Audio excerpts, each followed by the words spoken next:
Marcus Kane always said the worst sound in the world wasn't a divorce lawyer clearing his throat before billing you another $400 an hour. It was the sound of rich people smiling while they tried to erase you. I learned that standing on the porch of a 150-year-old cabin with a chainsaw in my hands, sweat running down my back, while a white Range Rover came flying up my dirt road like the woman behind the wheel owned the mountain itself. The driver slammed the door so hard the echo bounced through the trees, then marched straight toward me in designer boots worth more than my truck payment. "Stop right there," she yelled, face red beneath perfect makeup. "You are tearing apart my son's inheritance." I killed the chainsaw, and suddenly the whole valley went quiet except for wind moving through the pines and the ticking sound of hot engine metal cooling in the afternoon sun. I remember staring at her thinking, "Lady, I have absolutely no idea who you are." What she didn't know, what none of them knew yet, was that buried underneath that cabin was a document old enough to destroy her entire family's empire. But I'm getting ahead of myself. My name's Marcus Kane. I'm 46 years old, and about 8 months before all this happened, my life collapsed so completely I honestly thought God might have forgotten my address. 21 years married gone.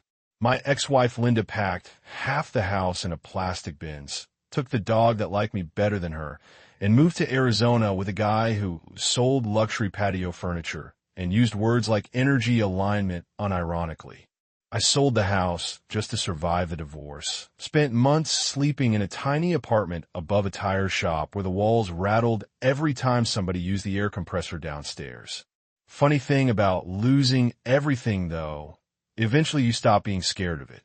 My grandfather used to tell me that. Earl Kane, carpenter all his life, hands rough as tree bark, smelled permanently like cedar shavings and black coffee. He raised me more than my dad did. One night, after the divorce, I was sitting there half-drunk scrolling county auction listings at 2 a.m. when I saw her. This old log cabin tucked deep in Blackwater Ridge, Tennessee. Built in 1871 according to the listing. 15 acres. Neglected, sure, but beautiful in the way old things are beautiful when they've survived longer than most people. The photos showed hand-cut beams thick as railroad ties, stone foundation, rusted tin roof glowing orange under sunset light. Something about it hit me right in the chest. 3 weeks later, I bought it at auction for 52 grand cash. Best decision I ever made, and very nearly the last. First time I drove up there, the air smelled like wet leaves and old timber. You could hear the creek running behind the property before you even got out of the truck. I remember putting my hand against one of those cabin walls and thinking about all the people who'd lived and died before electricity even reached that mountain. Places like that make you feel small in a good way. Like maybe your problems aren't the center of the universe after all. I spent the first few days cleaning junk out, replacing rotten porch boards, trying to make the place breathe again. Then on day 4, came the Range Rover. The woman introduced herself as Evelyn Beaumont. Blonde hair frozen in place like hairspray had become structural support, diamond earrings flashing in the sun, voice sweet enough to rot teeth. "My husband owns Beaumont Development," she said, smiling at me the way rich people smile at waiters they don't intend to tip. "This property has historically belonged to our family." I laughed a little because I thought she meant emotionally. Big mistake. Her smile vanished. "I'm serious, Mr. Kane. My son Grayson was supposed to inherit this land. We had an understanding with Mr. Whitmore before he passed." "Well," I told her, wiping sawdust off my flannel, "the county had a different understanding because they sold it to me fair and square." She stepped closer then, perfume mixing with fresh pine and chainsaw smoke, and her voice dropped low enough that I knew the real conversation had finally started. "Men like you come up here thinking ownership is just paperwork. But this mountain has families who've controlled it for generations. You should think very carefully before making enemies in Blackwater Ridge." Then she smiled again, and somehow that second smile was worse than the threat. She got back in her SUV, tires throwing gravel across my driveway as she left, and I remember standing there in the silence afterward feeling something cold settle in my stomach. Because I'd spent enough years in construction to recognize people like Evelyn Beaumont. They don't bluff. And the scary part wasn't that she hated me already, it was how calmly she expected me to disappear.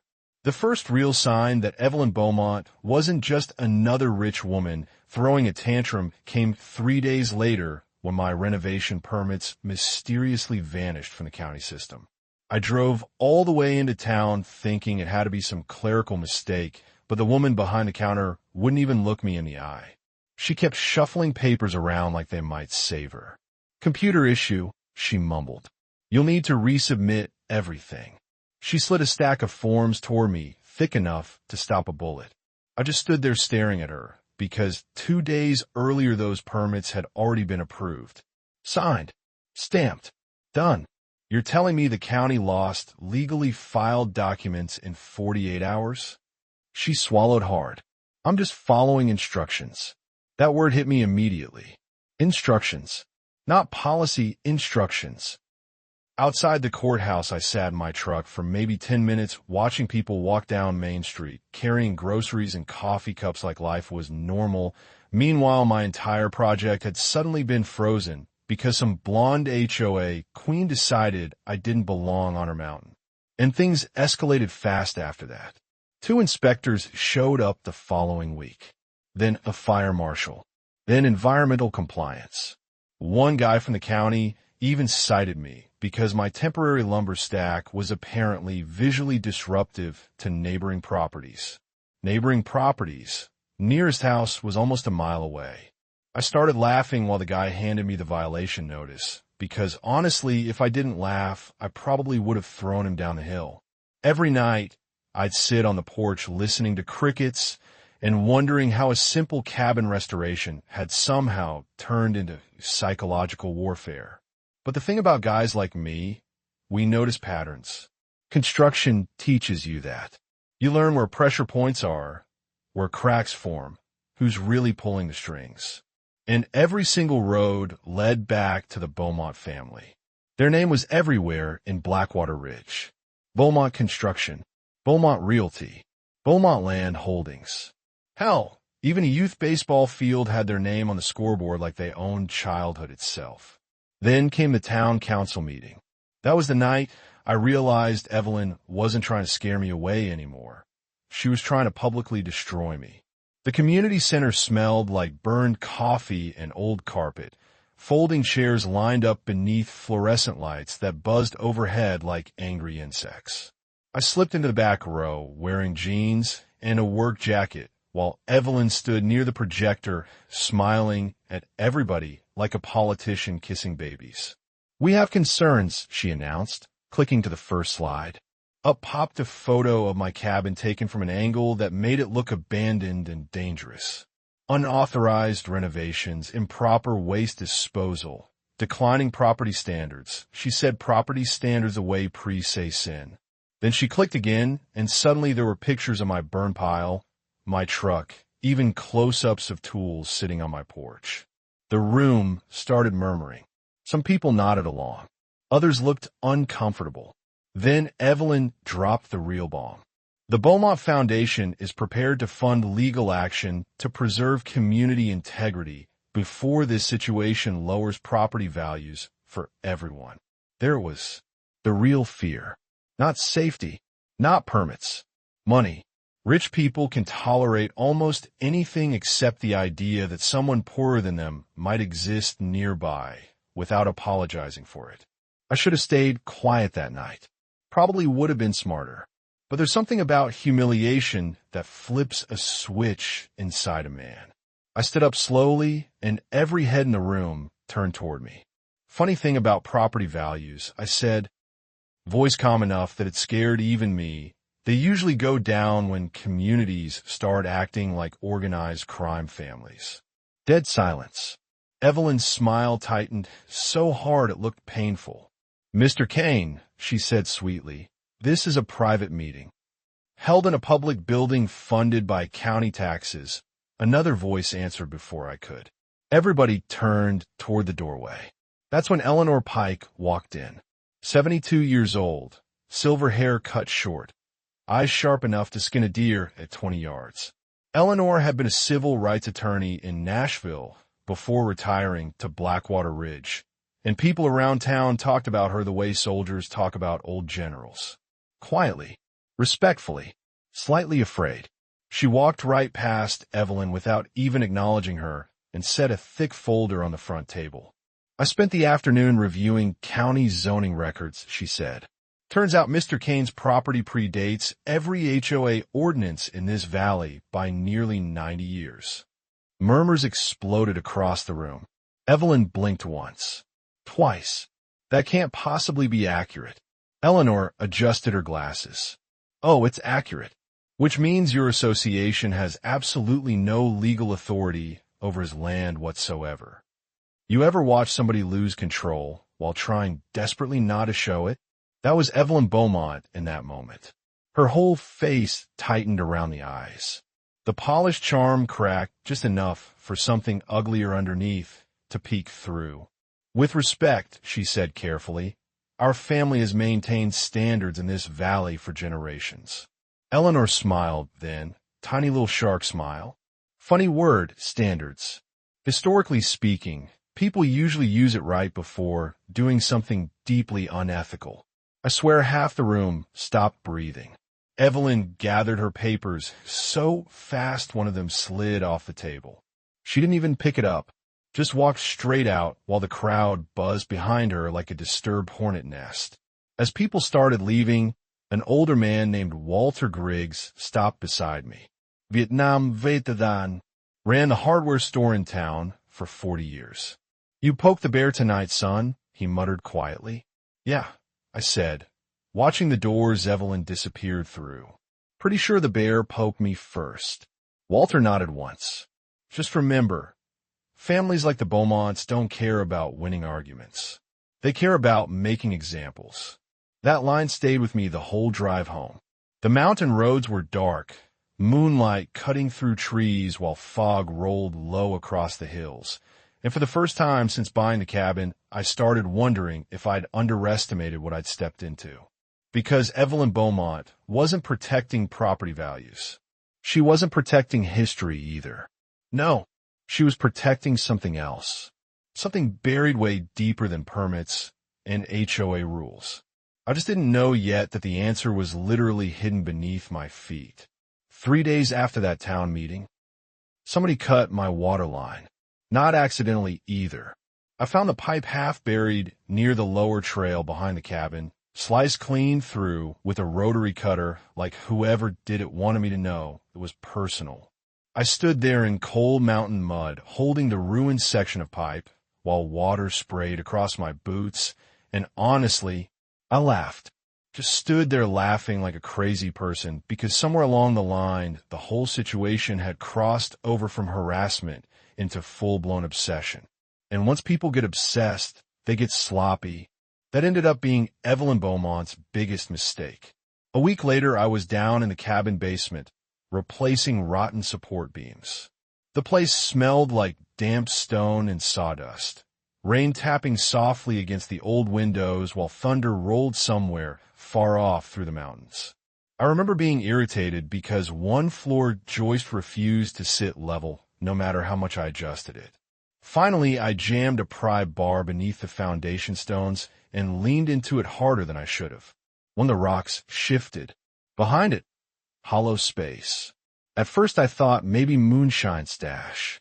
Old cabins in Tennessee are basically historical treasure chests for illegal behavior. But when I pulled the stone loose, I found a metal lockbox wrapped in oilcloth sitting inside the wall cavity, like somebody had hidden it there on purpose and prayed nobody would ever find it. My heart started pounding immediately. You know those moments where your gut tells you life's about to change before your brain catches up? That. I carried the box upstairs and set on the kitchen table while rain hammered the roof overhead. It took me nearly 10 minutes to force the rusted latch open. Inside were documents. Old ones. Real old. Yellowed, paper tied, with faded leather cord, handwritten maps, property surveys, and underneath all of it sat one folded document stamped with a Tennessee territorial seal dated 1871. I unfolded it carefully because the paper felt fragile enough to crumble if I breathed wrong. Then I saw the name. Elias Kane.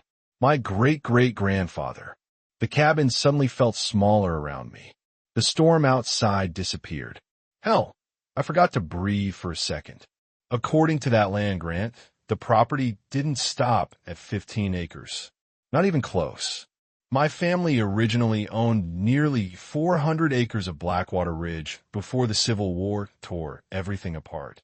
Timber rights, water rights, mineral rights, the whole damn valley, including the exact section where the Beaumont development now sat.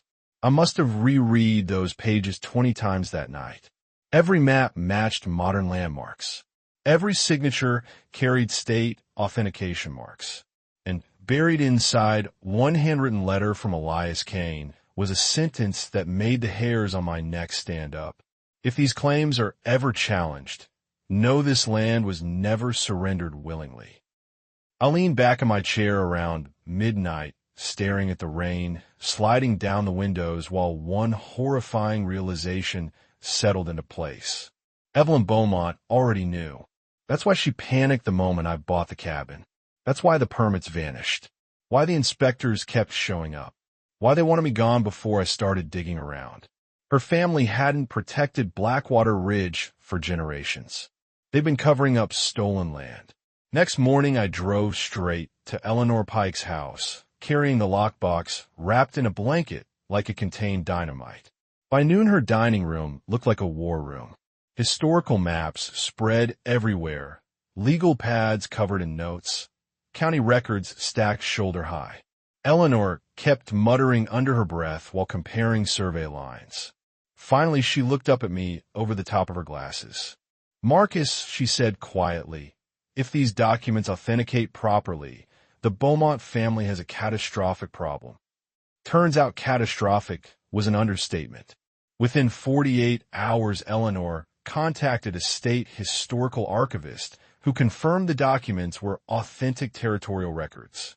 Then came the surveyors, then environmental analysts, then lawyers. Lots and lots of lawyers. The deeper we dug, the uglier it got. Somewhere back in the 1950s, the Beaumont family quietly manipulated county records after a courthouse fire destroyed original land archives. They refiled property boundaries under shell companies, absorbed neighboring parcels, and built an empire on land they never legally owned. And they'd spent decades bullying anybody who got too curious. Suddenly, all those permit issues made perfect sense. I remember sitting on my porch one evening when Evelyn finally came back up the mountain. But this time there was no fake smile. No palish charm. Just panic hiding behind expensive sunglasses. She stood in my driveway gripping her purse so hard her knuckles looked white. Name your price, she said immediately. No hello. No pretending anymore. I almost admired. 2 months later, the federal investigation exploded across Tennessee news stations. Fraud, corruption, illegal land seizures, tax manipulation. Half the Beaumont business empire collapsed almost overnight. Investors vanished. Lawsuits piled up. Grace and Beaumont got arrested trying to destroy county archive records. And Evelyn, well, last I heard she sold her mansion outside Knoxville and disappeared to Florida somewhere, probably still telling herself she was the victim in all this. As for me, I restored the cabin completely. Kept every original beam I could salvage. Some nights I sit out on that porch listening to the creek and thinking about how close I came to walking away when the harassment started. Funny thing is, if Evelyn had just left me alone, I probably never would have found the truth hidden beneath her family's feet. So now I want to ask you something. If you discovered an entire town had been built on lies for generations, would you expose that even knowing innocent people could lose everything too? Or would you take the money and stay quiet? Because trust me, after the story hit the news, a whole lot of people said I should have done exactly that.